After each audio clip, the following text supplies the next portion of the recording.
bamwe bose rimwe rusangiye akabisi n'agahiye yemwe turabavandimwe turabavukanye turabaruyi twese. Vyerekeye viziyo ya 2040 gushika 2060 jicho mbona noterera mu bijanye n'iterambere nuko leta yodufasha uko nk'ibintu byinshi abarundi bahanze amaso cyane cyane nk'ibijanye transport iri ku mipaka imipaka igakora amasaha 28 kuri 28 hakarore mu bindi bihugu kumwe babigenza ibihugu bibaye kubera imodoka zishobora kuza zikamara nk'indwi zihagaze hajya gakora gushika saa 12 ugasanga barugaye imipaka yose rugaye nta kintu na kimwe kiriko kirakogwa. Ico naco nyene leta yo kiraba kigira kabiri hari haba diaspora benshi usanga batashobora no gushika Bujumbura bakorera bashikira mu ntara yo ari mugabo bakaba ariko barakora ibintu by'iterambere. Ico naco nyene leta yo zirakiraba baceje intwara umuntu wese ariko arakora igikorwa cy'iterambere habaye hariho hose leta ikamukurikirana ikamufata mugongo igasuiva ivyo byose abariko arakora mugabo ariko bikorwa no mu diaspora bataravye ngo ni naka canke ninde. Hama kucerekeye intego mukuru w'igihugu y'ibyo terambere aho nyene nibaza yuko tumvira kagohe leta ikaraba kuva Burundi bwikukiye repubulika zose zaciye zari zifise amavizyo yo guteza imbere igihugu yuko haba development nziza ariko kugeza ubu urabona yuko dufise agahara muri iterambere ry'igihugu. Kwaho rero je ico nosaba yuko nka twebwe diaspora icyo twofasha hanini ni ibiganiro nivyo bifasha ko twese ngaha dufise ivyiyumviro bitandukanye muri wese afise ivyiyumviro vyiwe avuga ati je igihugu no gifasha iki ubundi no ufasha iki je no kora iki ariko kubera umwanya ni kuba mu bihugu bitandukanye ni iki tutabonana ibazo yuko umuntu wese ashitse ngaha yo muduha akanya akazarandika ku karatasi tugatanga tukavuga ati hama mukavyegeranya mukabiraba. Nitwa Rose nkabamba mu Bwongereza. Ivyo bintu vya collaboration n'aba administratif sinogena ntabivuze kuko hariho benshi babikora mugabo kandi biraba henshi. Hariho amanama menshi yabaye muri somene ya diaspora bahora babivuga bati twebwe turagenda tuhavukiye mugabo nta collaboration tubona dushaka gufasha ikintu rero nivyo ndatseko mutigute twewe umusozi mbako uriko abantu bakenye vraiment ego mugabo beshika n'ahandi barahari rero hariho ukuntu bari bishize hamwe baragira koperative ndabafasha kugira ngo bashobore kubarajisitara kugira guteza no kubaronderera abantu bashobora kubafasha kubafinansa. Ivyashikiye nuko ushaka ko mwese abantu bo hanze bashobora kubafinansa ampuje kandi nziza cyane cyane kurima korora. Donc tumaze kuzuza amakomere twasanga tutashobora kuronka ico twandika terengana gute ama naraprojeje abadministratif hanyuma ukuri ndababwiza ukuri kuva muri Novembre gushika isaha turaronka ahantu dushobora gukorera imigambi.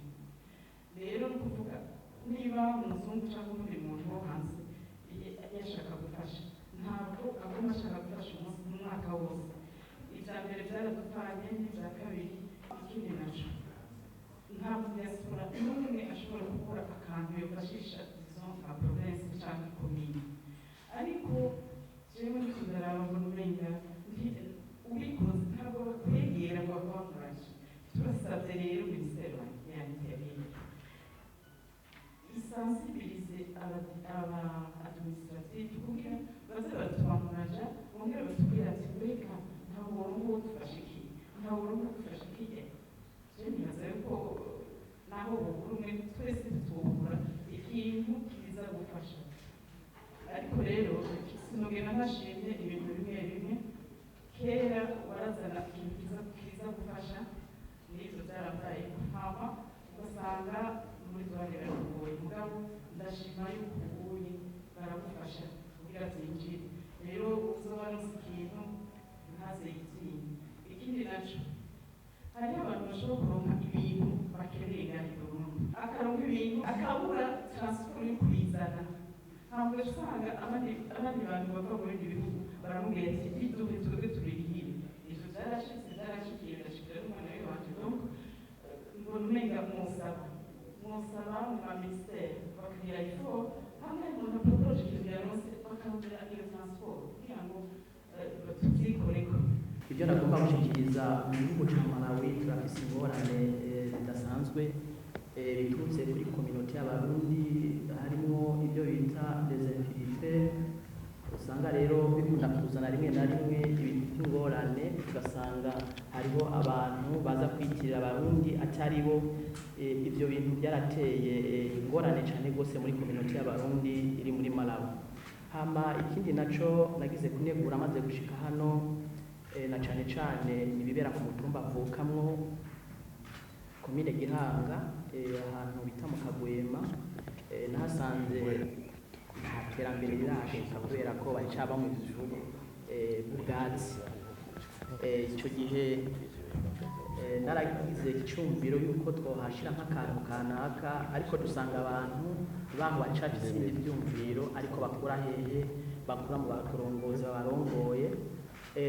Naragerageje kuharangurira umugambi ndubaka inzu itari ntonya ariko rero haragerageje ko banangwanye gushika no muri administration kubera ko iyo nzu nagiye kuyubaka ko ahantu tutari kwiye kubakwa nari kwiye kuyubaka nko muri komine canke aho Bujumbura ariko ibyo nabigize kubera ko umutumba wanje mvuga ko wogira ishusho nziza. Ikindi naco nasanze amazi yaho aragoye ayakura ahantu hameze nabi usanga amazi aracafuye cyane rwose. Icyo gihe narabishikirije n'umushikiranganje w'ubutare n'agataka nakotura amafoto ndamwereka ndavuga ati aba amazi bafata ukuntu ameze ariko bararungitse delegation. Icantangaje nuko abanyagihugu baho bemeje yuko banwa amazi ameze neza ariko atari byo bica rero biza kuba contraire ibyo navuze n'ibyo abanyagihugu bemeje. Urumva leta yafashe ibyo abanyagihugu bemeje ko ari byo by'ukuri ko je nabaye iki umubeshi. Ico gihe byaragize gute byarambabashe. Nitwa Sindayiga Emile sanzwe mba mu gihugu ca Sudani y'Epfo ariko nkaba nkorana mu gihugu ca Uganda. Nkaba sanzwe ndongo ishira hamwe bita Kabaragaza Building Company ikora ibikorwa bijanye n'inyubako no kuduza amazi forage. Ubu duheruka kuva hanze tuje muri ibi bikorwa by'indwi yaduhariwe. Nari naje nzanye abagwizatunga bavuye muri ivyo bihugu kugira ngo baze gufasha umugambi canke guterera muri ya migambi leta ifise kugira ngo dushike ko yambono kazoboza. Ubwa mbere ndashima ukuntu bakiriwe muri iki gihugu, bakiriwe neza cyane. Ariko kubera umwanya ari muto reka mvuge nti mwebwe muduserukira muri diaspora nashaka nsabe muterakamo abajejwe tekinike mu bushikiranganje babujejwe ivyo bikorwa canke nk'amakete tuba twanditse bazoze baratunyarukiriza kuko abo bantu dukorana bakoronejwe n'abongereza ariko natwe twakoronejwe n'abafaransa. Rero twebwe mu gukora umenga turikwega mugabo bobona TikTok baranyarutse. Rero mudusabire baze baratunyarukiriza ari nk'amakete tuba twadepoje. Hanyuma mu gihugu naratembereye ndiko ndakorera mu ntara za Ruyigi, Cankuzo na Muyinga n'ahandi hatari haki. Turabona ko ibikorwa bigenda neza kuko hari ibintu byinshi tubona ubu bimeze neza na cyane mu ngendo dufata turabona yuko umutekano umeze neza kandi n'abatwari bato aho tubatiko turakorera twababwiye ko turabarundi tuba mu mahanga badufata neza. Urumva turashima rero akigoro leta yakoze ko kwigisha abantu kugira ngo ubahe ibikorwa by'abantu. Amaze igihe ari mu mahanga agaruka asanga igihugu carateye imbere, usanga ibisagara vyagiye biriyagura. Hari n'igihe uca aho uba ukabonura umenga harahindutse kubera ivyo biriko birakorerwa mu gihugu. Rero ni vyinshi dushima twagiye tubona bikorerwa hano mu gihugu. Hama ikintu nagomba kuvuga mvugira ku bantu cane bava mu bihugu vya Afrika, abenshi bagenda barahunze. Hama iyo bagarutse ngaha tuvuge nk'akarorero mvuge nka South Africa, kenshi barabagora ku bintu byo kubatahana iyo bashatse kugaruka mu gihugu c'amavukiro kubera ntibabohereza mu mpapuro n'ibindi. Rero benshi barakoresha ibyo bita rapatriement volontaire bagataha bakagaruka ngaha mu gihugu c'amavukiro, ariko birabagora cyane kuyesitara kubera usanga ahantu umaze imyaka myinshi utari kugira ngo umenye uti ncahangira uku. Rero nashaka gusaba yuko nka Ministère ya Relation Extérieure boza barohereza abo bantu. Hama ikindi nashaka kuvuga na kanenge gatoya nabonye, hariho ikibazo dufise mu gihugu kijanye n'ibintu vy'igitoro, twese turabitahura kandi twizeye ko vuba bigiye guhera. Mugabo nk'abantu twagiye turakoresha amabisi, hari ikintu twabonye mu Barundi cyo kwikunda no gukunda amahera cyane gisigaye kihari, ugasanga nka bisi yatonze yanwesheje ngo mavuge cyane cyane kuri iyi line ya Mirango Gasenyi, bagaca batumbera ahantu bazi ko baza kuronka amahera menshi, bakavuga ngo tugenda ngo Mirango, tugenda Gisandema, tugenda hariho n'ibituro bakreya bo bitari bihari ngera ngo na leta itazi kugira ngo baronka ayo mahera menshi. Ugaca usanga abantu bari ku murongo baja nka Gasenyi ntibashobora kuronka bus. Abantu baramaze kubimenyera, rero ico nico niko ndagaye umva umuntu ntavuga vuga ati niko biri. Je narigeze no kubwira umupolisi nti mudufashe muturondere bus. Rero ico kintu abajejwe igisagara ukiraba kubera ko hatabayeho urutonde nyene abantu bagenda uko bagomba. Amasantre de santé ari henshi kandi ari interconnecté n'utubarabara naho tutari twiza mugabo kamwe muze abantu barashobora gushika muri ayo masantre de santé qui sont multipliés. Le négatif, la corruption. Vraiment muze ibintu biboneka no mwibarabara biraboneka, ufashe ibarabara Bujumbura urabibona buri muco wose urabona yuko bitameze neza. Hanyuma naho navuze ibintu bya nguranyamatongo, abayafise ndavuga amahera barabandanya kunyaga abatayafise.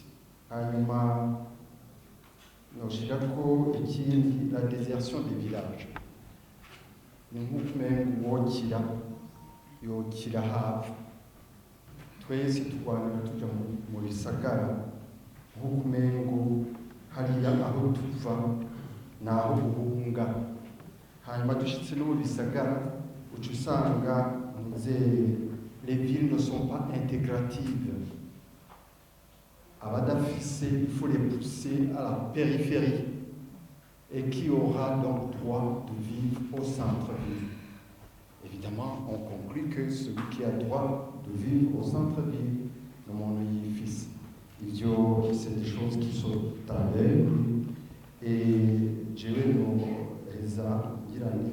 vraiment construisons des villes dont nous est intégrative. On a la Chine, on nous est quand même dans ma quartier, à Mramwe, Trois, Chamotiera, à Mezena, où on a des routes pavées. C'est une très bonne chose. Ministeri bijejwe sinzi uko izobigira, maze hafi amahinga abiri hano amadesimen amahera y'amadolari naza ndungika kugira ngo nzoze gukoresha umugambi na n'ubu sindayaronka. Bahari ifishi bambariye ngo nuzuze narayujuje ariko na n'ubu amahera sindayaronka. Rero iyo BCB muyikorere ko hanyuma mubabarire baze baranyarutsa gutanga amahera abantu baba barungitse. Yitwa Eric Vengahire, nkaba ndongoye abarundi baba Emirate Arabie muri Dubai, diaspora Dubai, nkaba ndi no mu nzego za Comité de Sage muri diaspora internationale. Ubwa mbere kwari gushima ungene twakiriwe mu gihugu, nuko mu gihugu tubona ko ubu hariho umutekano. Hanyuma hagira ko nsaba ko kugira ngo rijya terambere rishoboke ryo mu 2040 2060 nuko abantu bo kwiga gukora amasaha 28 ku 28. Turafise abantu usanga bamwe bavuga ko bashomereye nyimba bamwe barushe bakaryama abandi nabo bagaca bafata releve bakarara barakora mwijoro. Niyo twibaza ko iryo terambere ryo kwihuta cyane. Hanyuma twongera tugafatira karorero nkaha mu gisagara ca Bujumbura twarabonye muri Nyakabiga ahantu hari amatara yaka kwibarabara quartier yose. Ako karorero twashaka dusaba mu gisagara ca Bujumbura baraba ingene byakunze babifashijwemo haba muri diaspora cyangwa n'ababa ngaha. Ako karorero gakwira igisagara cyose bishoboke. Kimwe no ku mipaka dusabe ko ku mipaka nabo nyene bokora amasaha 28 nk'umupaka wa Kobero n'umupaka ufitiye akamaro kanini igihugu. Nitwa Madame Zeyimana Shadia Janine nkabamba mu gihugu cy'ububiri. Nkabashimiye ikiganiro materamishije hano. Nkabashimiye kandi n'igihugu cyacu iterambere ko raba mu gihugu. Nasanze hari amajambere menshi sifite ibisagara byagutse cyane. Na diaspora ndundi na diaspora idutwara mu kwisi yose. Nashaka nkebure ubutungane surtout. Hariho ukuntu watevye umuntu cyane cyane iyo bazi ko avuye mu mahanga. Umuntu muri ko muraburana ngaha cyakwega amaguru kubera abazi ko atamwanya ufisi. Nukuri murabe ingene muza muradufasha cyane cyane.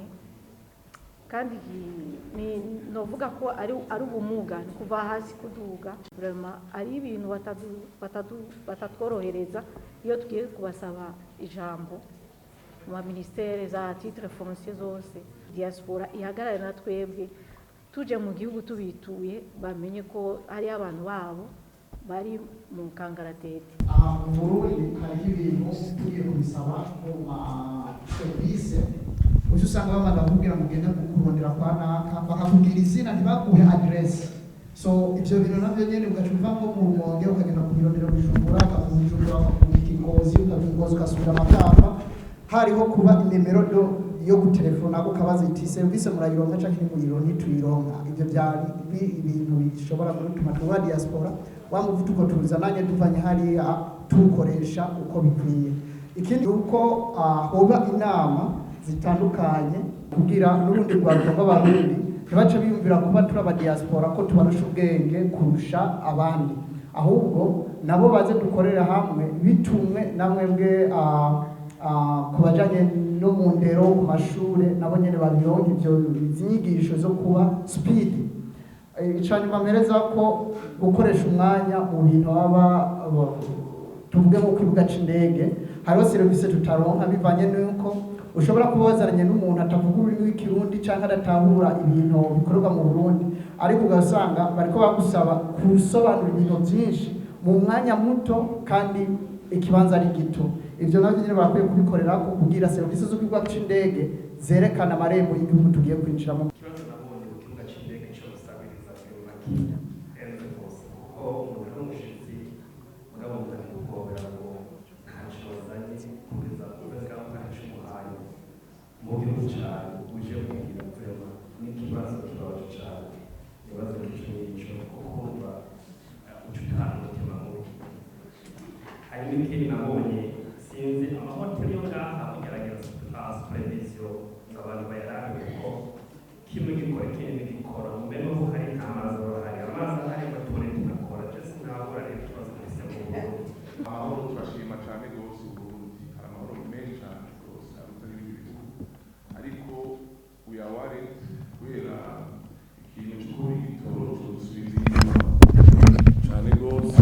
Dusabye rero umukuru wa diaspora n'umukuru wa leta bagerageze na maire de la ville batubuze na ministère ya energie et mine ukunyene tumeze uku tu dialogue ikugene diaspora yofasha ngene twoterera mu bitoro systeme yofasha. Cyo ni cambere kuko biraboneka ko bitoroshe umuntu abironka no munsi ejo akabibura. Cyo ni cambere kuko ubiravye mu imigambi yo kubaka aho tuzokorera diaspora tukaba tuzi ko ari umugambi w'isoko mwiza cyane wa Ubaka Nation, ibintu byiza cyane gose twoshigikira, ariko turavye priorite wamengo twari gushobora gufasha abarundi mu vy'ibitoro ntitwobishobora byose ariko hari amasysteme amadeba amasysteme twora tukaganira na ministre akaraba yuko twokyorganiza tukagikura mu nzira bishoboka cyangwa tugafasha leta. Icya kabiri dusabye nuko twobura n'umukuru wa polisi ukaduhuza ukunyene kugira ngo ahumurize abarundi baba diaspora. Hariho systeme habaye ikibazo bo bigenza gute ko benshi tubaye hanze ntituzi ingene twobigenza, kandi ibi bizoca bifasha aba diaspora benshi kuza kuko burya hari akantu k'ubwoba ariko bumvise muri televiziyo n'ikati aba polisi sécurité publique ishobora kubumvira iyo hari ikibazo n'ikindi byo bahumuriza. Ku bijyanye n'iterambere nivyo turakora kandi turashaka no gukora mugabo mu gihe ufashe urugendo tuvuga ushaka gukorera mu ntara za ruguru nta barabara na rimwe novuga rimeze neza, utwaye imodoka ntihabura ko umusigaye. Hanyuma noca nadukira ku bijyanye n'abaministeri atandukanye ku bintu by'amadokima iyo turiko turarondera impapuro canke izindi serivisi birikwega cyane kabisa, birafata umwanya navyone biri mu gahazi. Hanyuma ikindi noca bandaniza ko ni diaspora ndundi turavye ukuntu tungana ngaha ntitube turiko turanegura canke dushima gusa, nibaza ivyo tunegura ko ari byo tugiye gukora. Umwe wese turi ngaha umwe wese akazana umugambi umwe agasiga akoze ikintu ngaha, nukuri nta kubideha twotera imbere. Hanyuma ikindi ni inkebuzo nyene ku ba diaspora, nibaza yuko tuva mu ntara zitandukanye, benshi barakunda gukorera i Bujumbura, tuje turaraba duteze imbere mu ntara tuvukamo kugira igihugu cyose gise neza, nituguma tuva Bujumbura gusa no hagati mu ntara bigenda uko nyene uko. Ibi biteza gushikira inzego zibiraba na cane cane ibi bitagenda mwashikirije, nimwirinde kuba banyamwigendako babarundi bagenda iyo bari ugasanga ntashaka kumenyekana, ugasanga n'ibyo mubako ntishobora kumenyekana.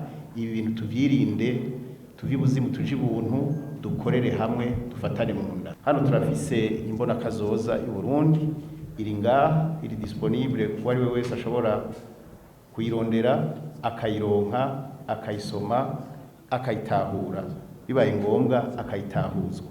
Ku buryo muri ayo masecteur muba mwifuza kumenya neza uburyo twayafashe, mwoca muvyisomera mukabibona. Mu vyo twebwe tubiteze ko ubwa mbere no bishyira mu migwi jewe itatu. Icya mbere nico twamaze kuvuga kijanye n'ama investissement musanzwe mukora umwe ku ruhara rwiwe canke mukorera hamwe. Ico no bibutsa nuko mumenye yuko muri priorite za leta harimo kandi no kugishinga imitahe muciye muri bwa buryo bushasha bumwe bita les contrats PPP, les partenariats publics privés, ari naho rimwe na rimwe dusanga mbere na ya masektere nasanga muri code des investissements adategekanijwe yuko aronka ama exoneration, ahubwo uciye mwizo contrat iyo disposition ishobora gushigwamwo, noneho mu byo leta yemerera umu investisseur ikagishiramwo ikavuga iti tuzokoronsa les avantages du code, twebwe rero tukaca duheza tukabikora. Naho nibaza imigambi myiza cyane nk'ijya ba Fabrice barangura mugabe itaba yarategekanije muri code yoca kugira ngo ironke ama exoneration. Ico nshimye kukivuga kugira ngo mumbe yuko hari imigambi bari myiza cyane gose ariko usanga itategekanijwe, ariko ko hariho inzira umuntu yoca mu kugira ngo nayirangure kandi aronke ibitegekanijwe n'amategeko. Icya kabiri mumenye yuko mwebwe aba diaspora tubiteze ko kandi ama expertise. Hari wamaze kuvuga yuko benshi baba bafise ubumenyi butandukanye, turabiteze ko rero ubuhinga butandukanye muba musanze mufise iyo musanze murangura imirimo mu mahanga, kugira ngo ubwo buhinga bushobore kuza au service de la nation, noneho budufashe gukora ya ma projet prioritaire ariko arashyirwa mu ngiro mu gushika k'uwo mugambi. Ubwa gatatu tubiteze ko yuko mudufasha kumenyekanisha igihugu cyacu neza mu mahanga. Ico ndabahamagarira, iyo tuvuze tuti mbega ni ibihe bisata mu mbona kazoza abantu bomenya bagenderako, iyo tuvuze ako gatabo harimo aba objectif 22 rimwe na rimwe biradufata umwanya kugira ngo tuyavuge. Mugabe ico mwomenya kandi muhamagarira nuko harimo ico twita énoncé de la vision. Iyo nayo rero jewe ndabahamagariye yuko mwoyimenya, nimutamenya iki gitabo cyose mumenye iyo énoncé de la vision. Yo ni ntoya ivuga iti mu gifaransa, à l'horizon 2040 le Burundi sera un pays paisible où chacun vit dans des conditions décentes, où personne ne meurt d'une cause évitable, avec une économie compétitive tirée par les secteurs agroalimentaires et industriels à haute valeur ajoutée, avec une exploitation minière au bénéfice de la société, avec une industrie compétitive, le tout dans un environnement naturel préservé, avec la prise en compte du genre et de l'équité.